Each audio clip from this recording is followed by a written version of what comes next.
Hi everyone. So let's talk a little bit about adolescent specific care. All right, adolescence is a very special time in childhood from infancy right before adulthood. Adolescents are a special population, and adolescent health is a special type of health care. So it would make sense that we talk specifically about adolescent specific issues and adolescent related issues when it comes to healthcare that you will probably face or encounter and need to know about as a future family nurse practitioner. So one of the first things that I wanted to bring your attention to, let's see here, is the craft screening interview. Now, it's important when you're dealing with an adolescent patient to talk to them about the things that are not so comfortable. It isn't easy, and I completely understand that it's not easy, but it's essential in providing the best care to them that you talk to them about the things that aren't so comfortable. Okay, one of those things includes sex and sexual screening, but one of the most important things also includes things like drugs and alcohol. So the CRAFT screening essentially stands for car, relax, alone, forget, family and friends, in trouble. That's the easy way to remember what that CRAFT acronym stands for, but these are the more specific questions that the CRAFT relates to, okay? Have you ever ridden in a car driven by someone who was high or had been using alcohol or drugs, okay? And the child would answer that. If they answer yes to that, it's a red flag. Do you ever use alcohol or drugs to relax or feel better about yourself or fit in? If you answer yes, that is a red flag. Now, if they're specifically talking about using alcohol or drugs to relax, that's a patient who really needs further screening for what? Think about it. If they're using drugs or alcohol to self-medicate, what could they also possibly concomitantly have going on? Possibly depression, right? Maybe some anxiety, okay? So you want to make sure that you're looking at each one of the answers to these questions specifically to your patient, okay? Next, do you ever use alcohol or drugs where you are by yourself or alone? That one's a big red flag, okay? And that's even for adults, not just for adolescents. But when you have an individual who's utilizing drugs and alcohol alone, then they're probably doing it again to make themselves feel better and or to self-medicate. Drinking alone and not socially, okay, is more of a concern than a teen who drinks with their peers or with their friends because their peers tell them it's cool. All right, that's really normal for adolescents to face peer pressure and for them to want to experience what their friends tell them to. But if they're admitting or they're mentioning that they do it alone or they do it to feel relaxed, then that's for the provider to take that information and think what might be else going on with this patient that we can help them with so they do not need to self-medicate. All right, next, do you ever forget things you did while using alcohol or drugs? So this gives you an idea of how serious the alcohol or drug use might be at the time they're using it. So if a patient or an adolescent is forgetting what they're doing during the consumption of alcohol or drugs, then they might be drinking a lot, okay, in order to get, hence, very intoxicated. All right. They may obviously use slang words. Okay. They may say something like I got bombed or I got trashed or I got loaded or I was, slurring my speech, etc. All of those things are things that you would think about, the slang terminology that an adolescent would use to tell you what's going on with them. You're not going to get every adolescent that is completely honest with everything that's going on with their life, especially in front of a caregiver. However, you will have some who have no problem telling you the truth, depending on whether or not you're in a school-based setting or you are in a primary care-based setting or you are in an emergency care setting or an urgent care setting, etc.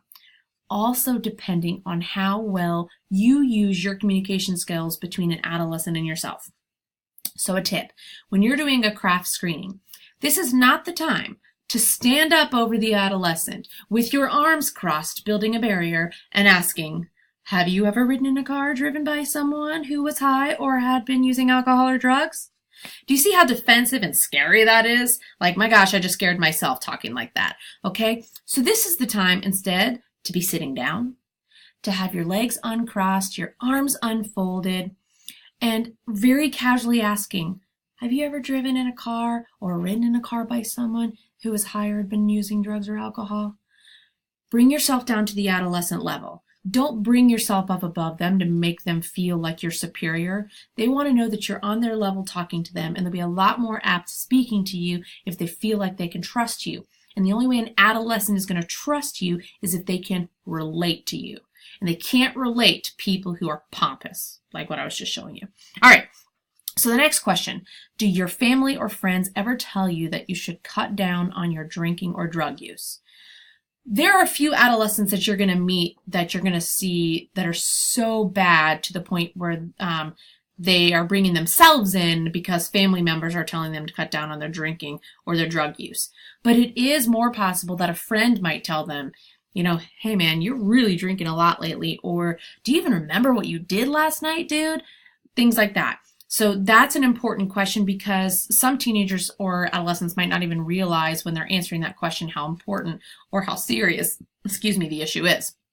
All right, next, have you ever gotten into trouble while you were using alcohol or drugs?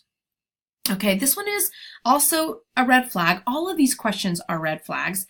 However, ask for more information on this. Okay, so some of the way I like to ask these questions I make them open-ended. Okay, so instead of asking them a yes or no question, in addition to the craft that is really important, I also ask them to elaborate. So tell me a little bit about when you were using drugs or alcohol and why you got in trouble and what happened.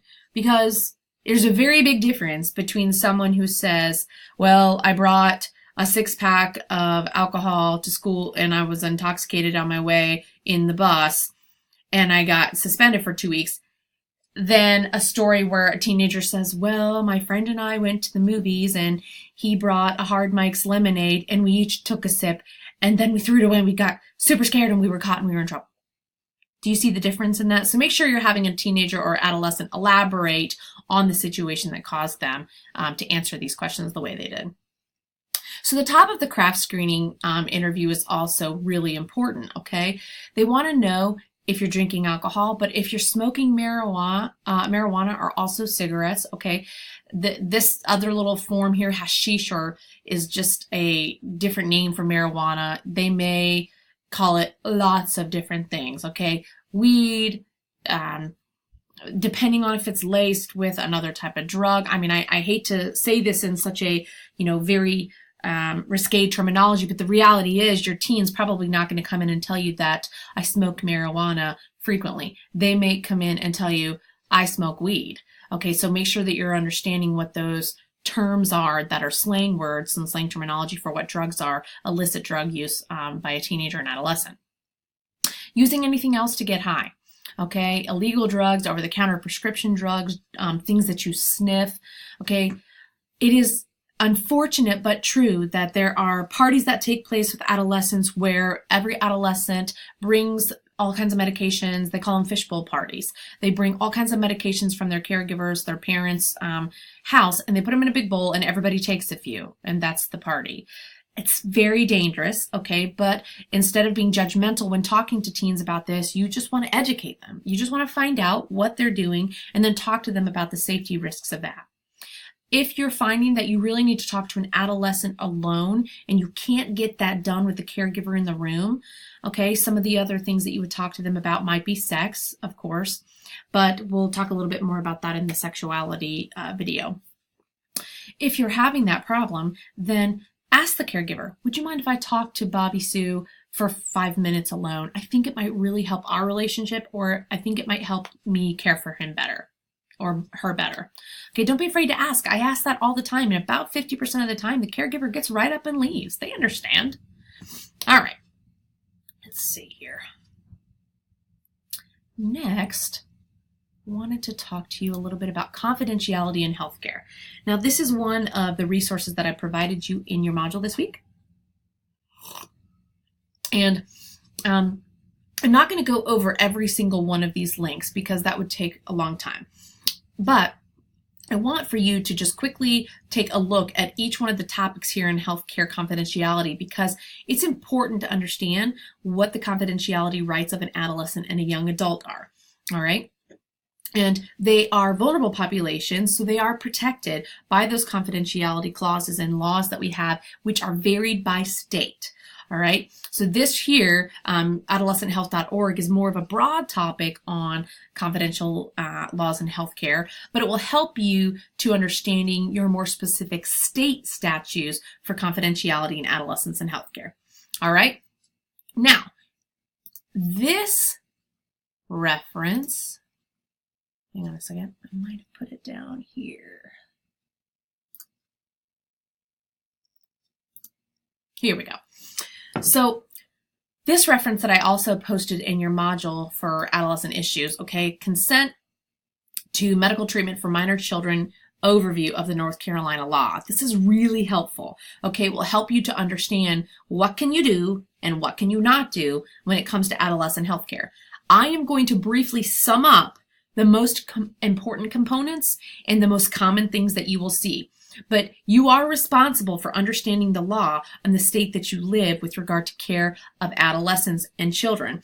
And I mean of any other population group, but specifically for adolescents because they face different health issues than a preschool, school age, or infant does. So I'm going to just get on down to the beefy part where I highlighted it here.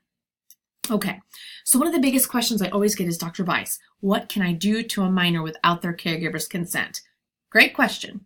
I wish that I would tell you, or I wish I could tell you that it was a very, very clear answer.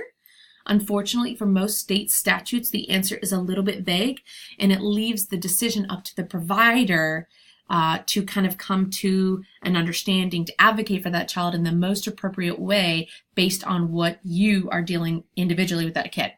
So one of the biggest things are, in the state of North Carolina, you are authorized as a provider to accept the consent of a minor for medical health services for the prevention, diagnosis, or treatment of venereal diseases or other reportable communicable diseases, okay, pregnancy, abuse of controlled substances or alcohol, or emotional disturbance.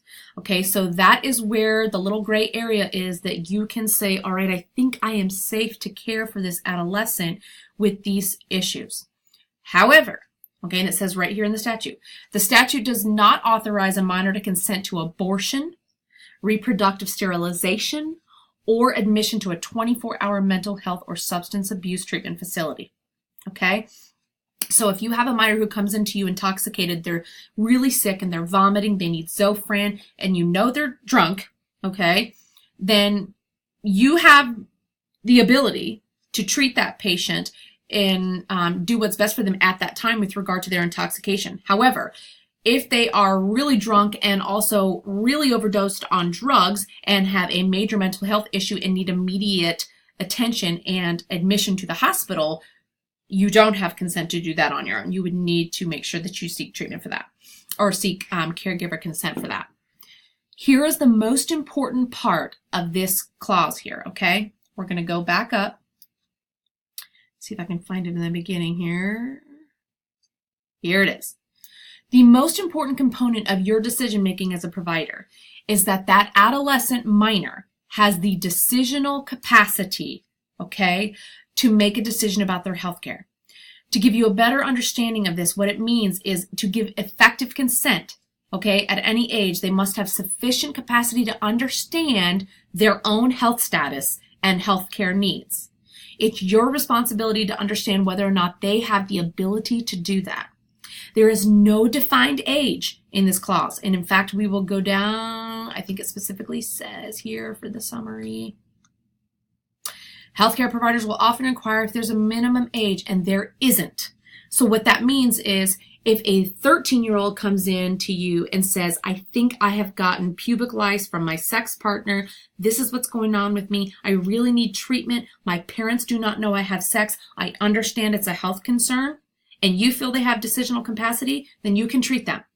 But if a 17-year-old comes into you intellectually disabled, says, I think I have something going on, but I don't know what sex is, I'm not really sure, that would be something you would probably have to seek caregiver consent for. All right? Okay, so that's really kind of the little summary that I wanted to give on adolescent-specific screening and adolescent-specific issues. We will be moving on to the next soon.